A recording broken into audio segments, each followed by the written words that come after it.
Let me tell you about an organization that needs your help year-round. Jeremiah Program is breaking the cycle of poverty 2 generations at a time by empowering single moms to pursue college degrees while their children receive high-quality early education. And your gift provides critical support that makes success possible. So go on over to jeremiahprogram.org/Austin to give today and learn how you can be part of the movement to disrupt generational poverty. Again, that's jeremiahprogram.org/Austin.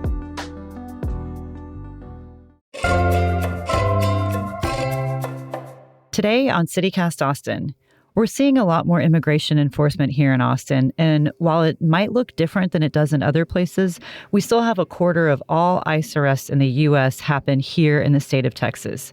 So I'm talking with an immigration lawyer about what it does look like here and what your rights should be and what your rights are if you should come face to face with ICE.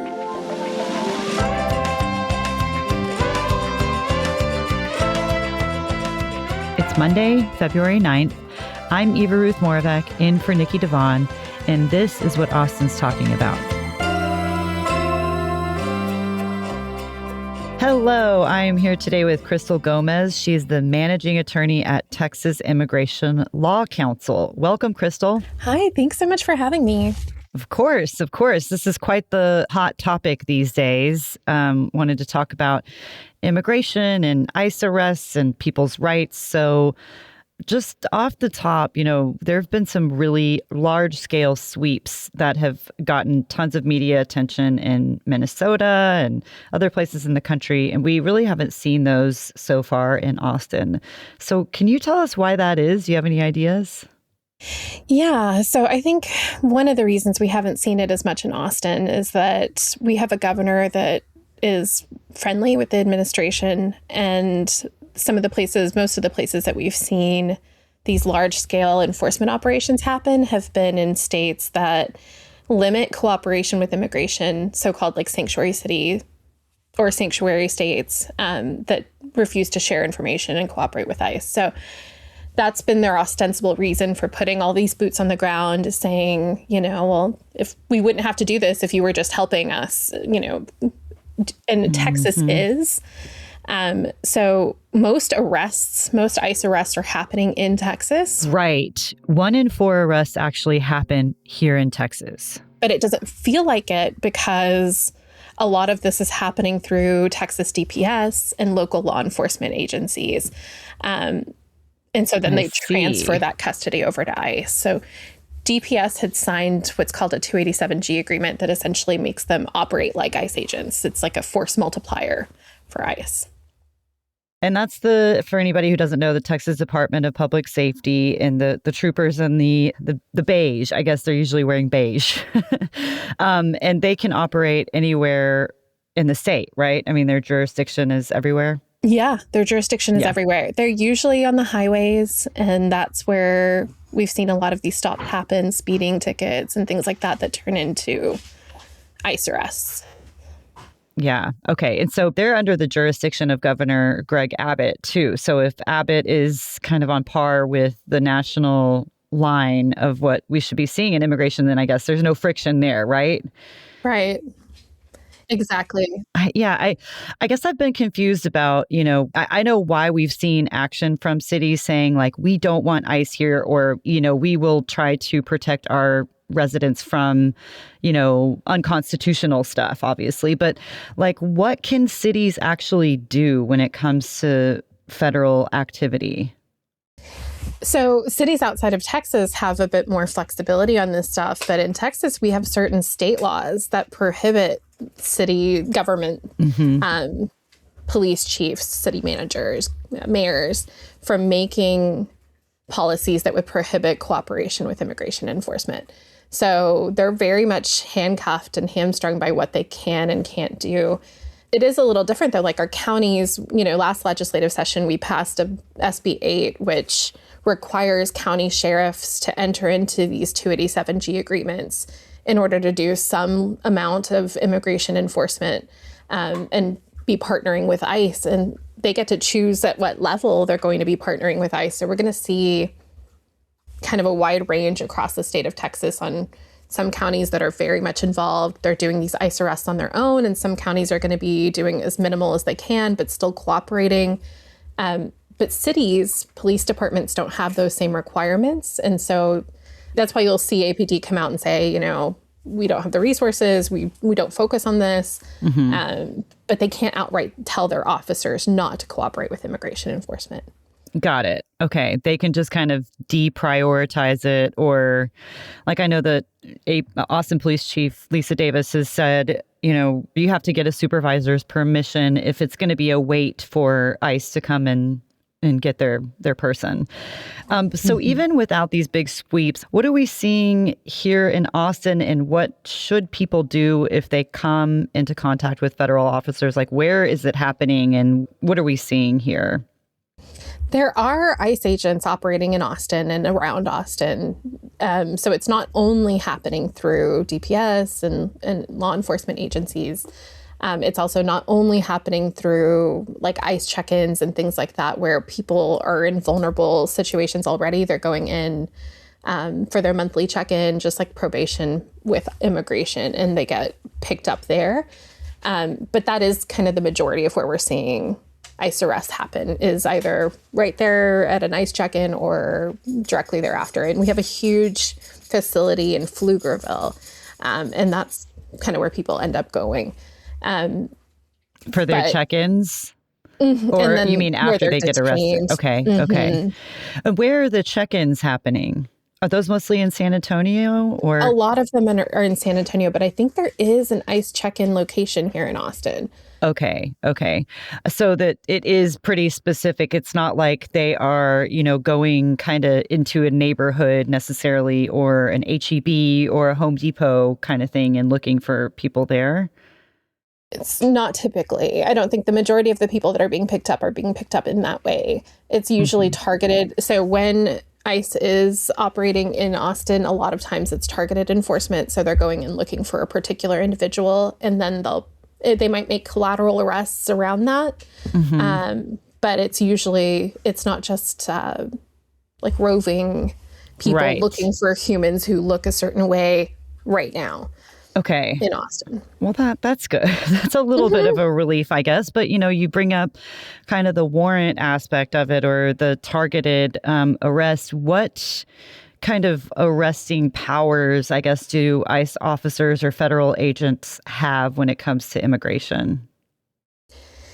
So ICE can make arrests on these civil immigration warrants that they create themselves, saying that they feel like they've got probable cause to believe that an individual is deportable or removable. So they can go and pick you up in public.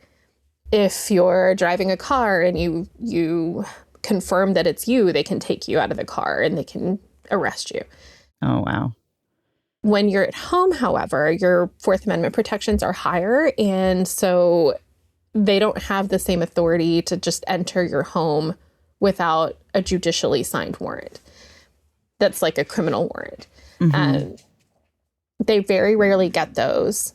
ICE has taken a different position. Very recently, we've seen these leaked memos that's saying that ICE leadership has told their folks that that these administrative warrants do give them the permission to enter into homes despite not having consent. But they don't get to change the Constitution, and that's not legal. So that's kind of in untested waters right now and going to be challenged.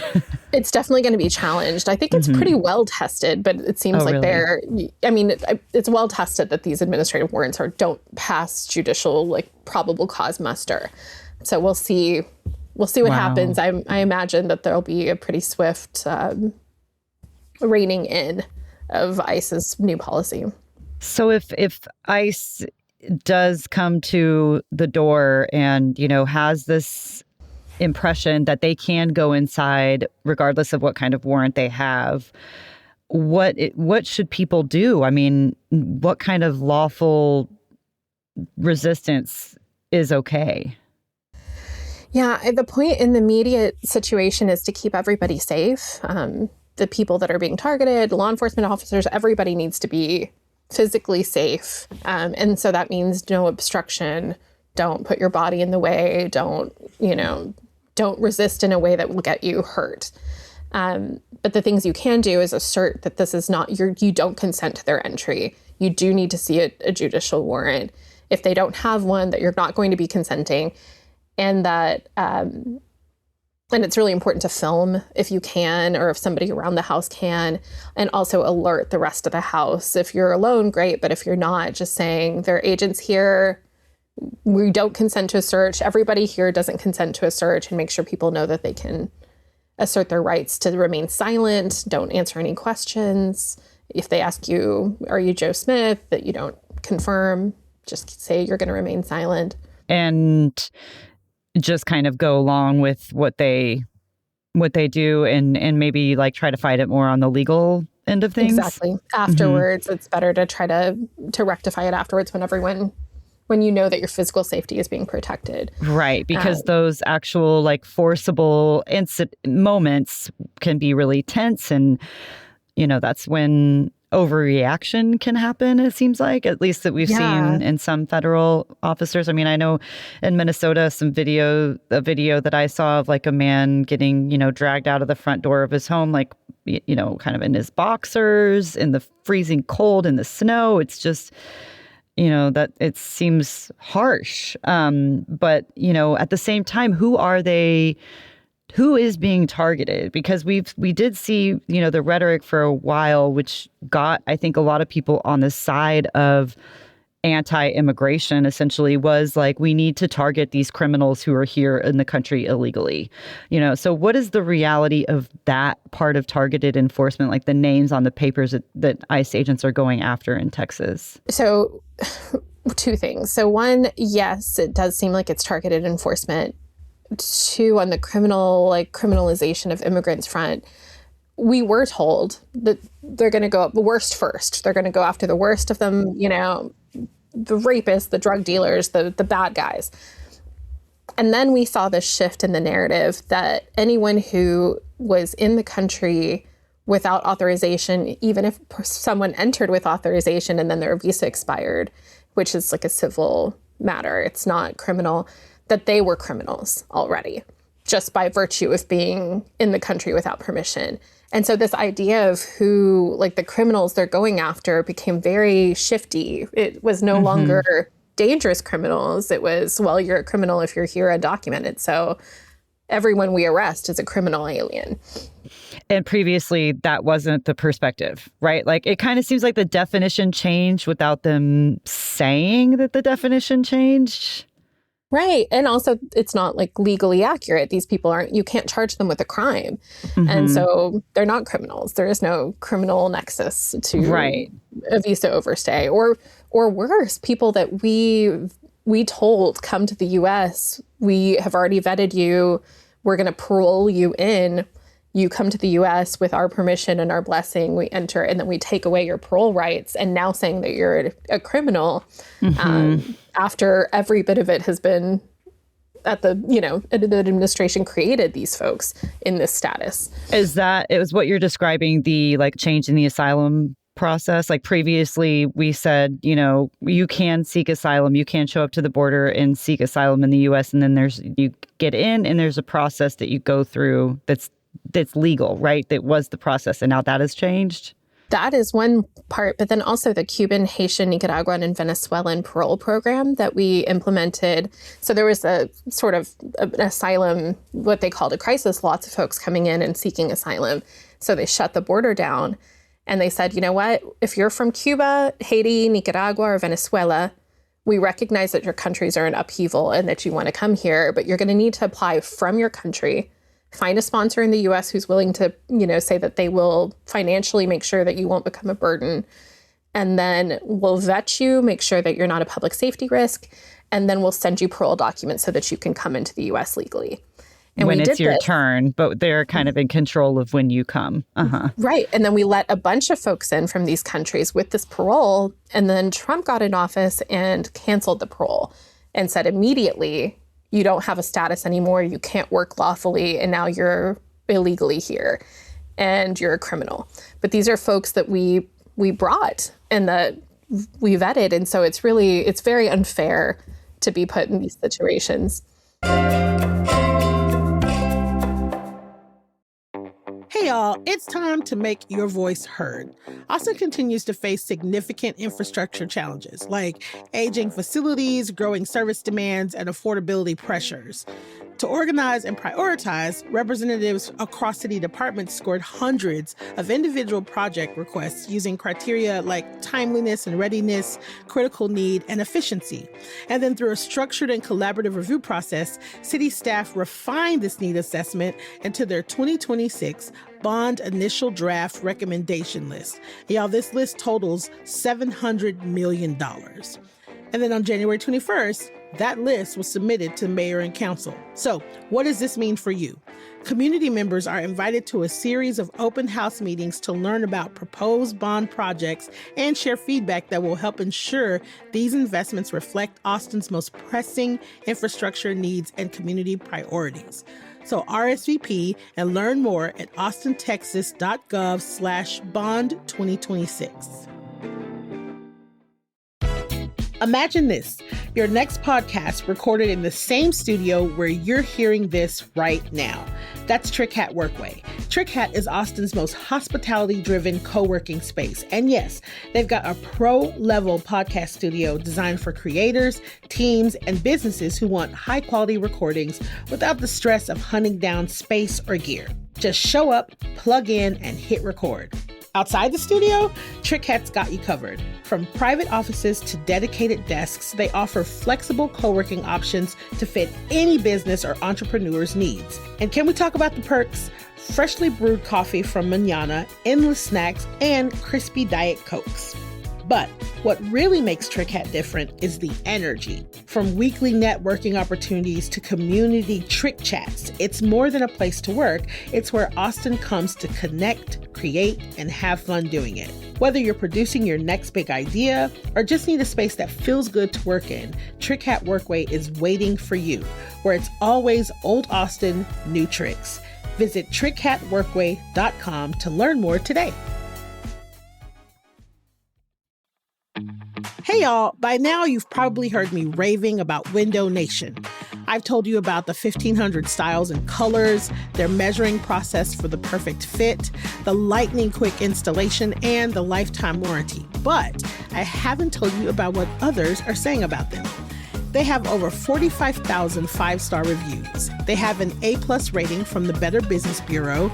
They have a 96% customer satisfaction rating, and Window Nation was recently ranked highest on Forbes' list of best window installation companies. With a track record like that, you can be sure you're getting high-quality, affordable windows. And I have to mention, you can get them with 0 down, 0 monthly payments, and 0 interest for 2 years. Plus, Window Nation's Buy 4, Get 4 Windows free sale is still going on right now. And if that's not enough, if you act now, you can get an extra 10% off for Valentine's Day. So go ahead, schedule a fast free estimate now at windownation.com. So let's go back to kind of the rights aspect of things. I'm curious, back to like somebody gets stopped at their car. What rights do you have in a situation like that, based on what your status is? Because we've also seen American citizens being arrested by ICE or detained at least.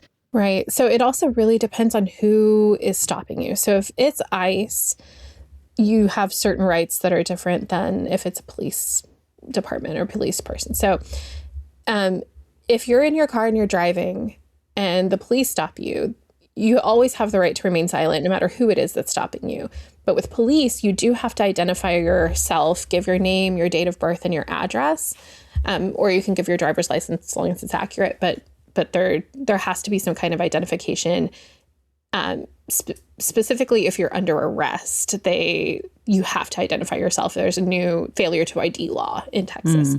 But that's not the same with immigration officials.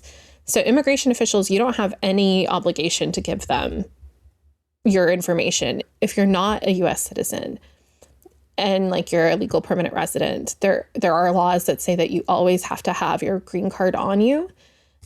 So you should be always carrying it with you, and you should present it if you need to. But otherwise, you should not be confirming your name. You shouldn't be speaking to officers, telling them where you were born, how you entered the U.S. You have the right not to give that information, and you shouldn't. they can, based on probable cause, if they believe that you are deportable for some reason or another, make an arrest. They shouldn't be breaking windows and dragging people out of their cars, but we know that that's happening. Mm-hmm. It's hard. It's like these rights are yours theoretically, and then in practice, it's really hard to tell people that this is going to protect you, because what we're seeing is not the case. Knowing your rights and exercising your rights isn't always protecting people, but it doesn't change that those are your rights. Yeah. It also takes a certain bit of courage maybe to just push back against authority, I think, in that situation, whether it's police or federal or, whoever it is. It's just so complicated, and everybody's experiences are so different and so unique. But yeah, your instinct is to do what they say and to comply. And, you're like, I'm not a bad person, so this shouldn't matter. I'm not doing anything wrong, so I should just tell the truth and give information, and it'll all be okay. And it's just not always the case. Yeah. And then what about if there are, other people in the car or house who are, of mixed documentation? Like what are the things that they should be doing, witnesses and kind of following to make sure that they do the next right thing? Yeah, anyone in the car, they don't have any obligation with police or with ICE to give their name or to talk. And so they should be remaining silent. The only thing they should say out loud is that they are choosing to remain silent, and ask if they're free to leave. Am I under arrest, or am I free to leave? Am I free to leave until they're told yes or no, I'm arresting you, or yes, you're free to leave, and then leave. So they should leave, try to leave as soon as you can. Yeah, keep asking if you're free to leave, and you're not going to be giving information, and see if they'll let you go. And I mean, honestly, same with the driver. If you're talking to somebody and there's no ticket, there's nothing you're waiting on. It's not like they're pulled you over for speeding and you're waiting for them to issue the ticket. You should be asking, am I free to leave? And then leave when you're able to. Uh-huh. I mean, I know you mentioned, if you are encountering something that you should record, does that go to witnesses also? Is it? Yes, I think it's a really good idea. We used to tell folks that they should go live so that these things can't be deleted, because officers were taking people's phones and deleting videos off of them. But it is dangerous for surveillance reasons to have people's faces just broadcasted live on these various platforms. So it may be a better idea to record and then later blur faces, or to figure out some way of making sure, or go on, maybe it's going on FaceTime with a friend or someone who can hit record and record it, but not broadcast it across the internet. Yeah, that makes sense. And then you talked about the facility where a lot of people who are detained are taken. What should people do? If something happens to somebody that they know and they're trying to help, who should they call? What should they be aware of? There's a detainee locator online, the ICE detainee locator, that you should be able to find an individual who's in custody. It's not always updated right away, so sometimes you have to wait a little while before you'll see the person's name pop up. But with the caveat that what we've seen a couple of times here in Austin and across the country is if somebody is picked up with a minor child that's a U.S. citizen, they are not appearing in the detainee locator, neither the child or the parent. And our understanding is because private contractors are transporting the parent and the child kind of unofficially. They take them to a hotel instead of a detention center, hold them in the hotel until they can arrange the plane tickets or whatever back to their home country, and then transport them to the airport, and they're deported before people really know anything, where they were held or anything. So trying to skip that middle step of going to a detention center, which is not what happened with there was this 5-year-old in Minneapolis that was everywhere, in the news everywhere. And he and his father were taken to a facility, was it in Dilley? In Dilley, Texas. And obviously we had lawmakers go visit, and get involved, and it became a huge ordeal. And then they had to return. There was a court case also, and the judge ordered them to be brought back home. So like I could understand why they would want to avoid that that mess. Yeah. And so that Liam was not a U.S. citizen. And so that's why they were detaining him at Dilley. Oh, I see. When U.S. citizen kids, like ICE can't detain a U.S. citizen child. And so that's why they've been putting them in these like secret hotels or, like a La Quinta in San Antonio or something.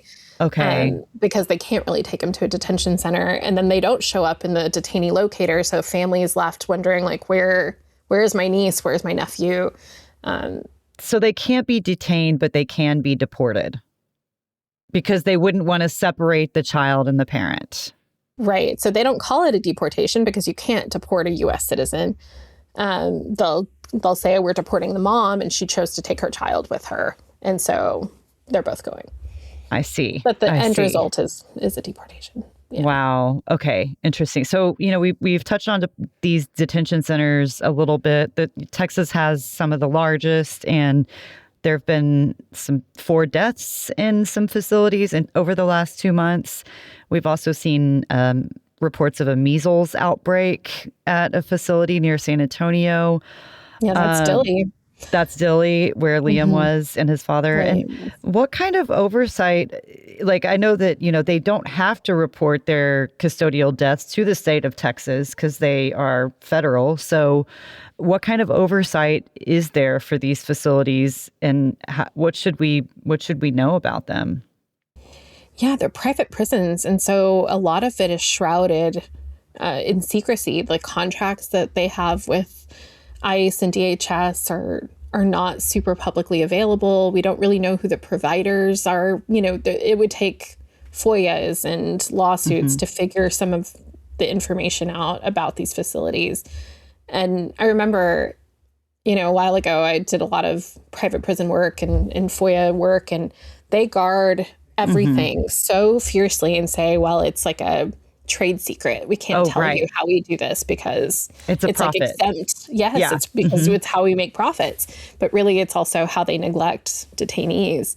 Oof. Wow. Okay. So they're really just kind of a black box, unless it seems like when lawmakers go in, they do talk about the conditions as much as they can and that sort of thing. But yeah, are they letting reporters wander around in them? Probably not. I don't think so. We have clients of ours who were there at Dilley, hopefully not for very much longer, but they're there right now. And my colleague went and visited the family, and she said that it was an 11-year-old and her mom, and that they were wearing yellow jumpsuits, and the jumpsuits were designated like who could access the education facilities when. And so the daughter's time was between 11 and 12, but that's also when they eat lunch. And so she had to choose between food and like any kind of enrichment. And she was choosing to eat. And so she hadn't seen a book, all she was doing all day is laying in her cot and staring at the ceiling and then going to eat and not really talking. And we're seeing like it's a lot of trauma that these children are facing. And some of these families are being re-detained because they get released after 20 days or maybe around 20 days. Some of them stay for longer, but ICE has been trying to make an effort to get these folks released. And then they get released and go back home and get re-detained and end up right back in Dilley. So there are some families that have been there now for 3 rounds of detained, let go, detained, let go. Wow. And for what? It's because of quota numbers. Each one of those arrests counts towards their quotas. And so... Is the population in Dilley in the Texas facilities mostly people who live in Texas? Like, I was curious if Liam and his father were sort of the outlier coming from Minnesota. Dilley is mostly families, but it can be from anywhere. So as Minnesota is happening, a lot of those folks that are detained are being sent to Dilley. If they've got kids. If they have kids, if they're families. Okay. And changing topics slightly, while Minnesota was happening and people were really protesting and there was a lot of activity there, we also had this winter storm here. And here in Austin, I know there was an online rumor that spread saying that there was going to be this large ICE operation in town and that they were going to be targeting some of these warming centers.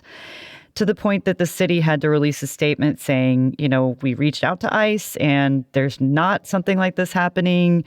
There were rumors about the hotel where agents were supposedly, camping out. What kind of information sharing is expected? Like, would federal officials need to inform city officials that there is going to be a large scale sweep if this was something that was going to happen? Like, should we be trusting this? Don't worry, everything is fine.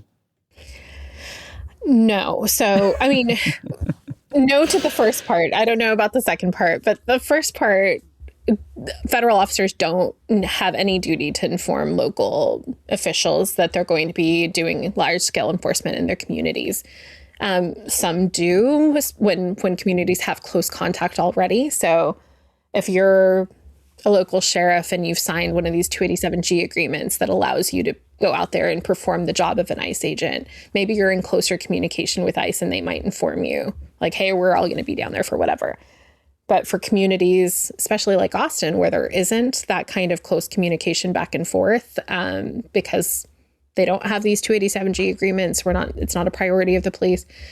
I don't think that they're getting information ahead of time.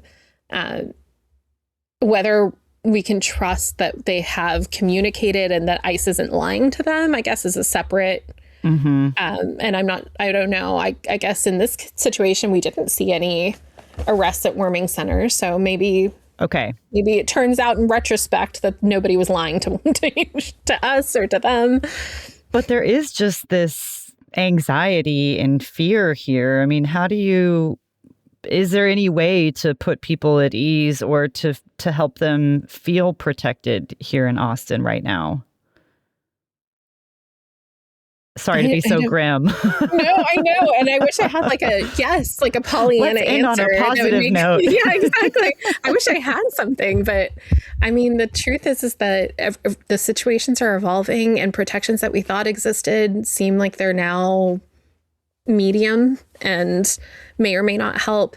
I think people knowing their rights and knowing your neighbors, who they are and how to contact them and checking on each other. I think in the end, that's what we have. We have each other. We have, community and making sure that those bonds are tight and that people are keeping each other like informed of what's happening. That might be the best we've got. Know your rights. Don't talk to anybody. Don't confirm information. Don't obstruct, but document and take care of one another. And is it easy or is it difficult if you need to find a lawyer to find one in Austin? No, I mean, there are tons of immigration attorneys if you need those.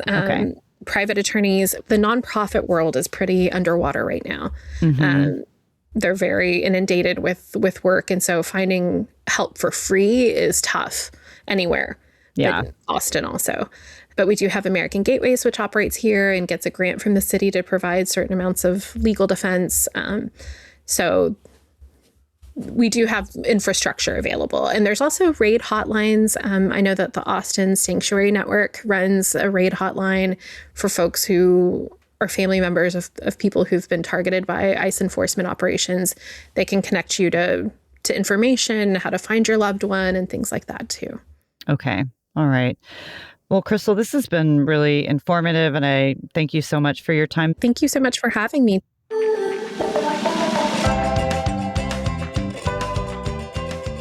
That's all for today here on CityCast Austin.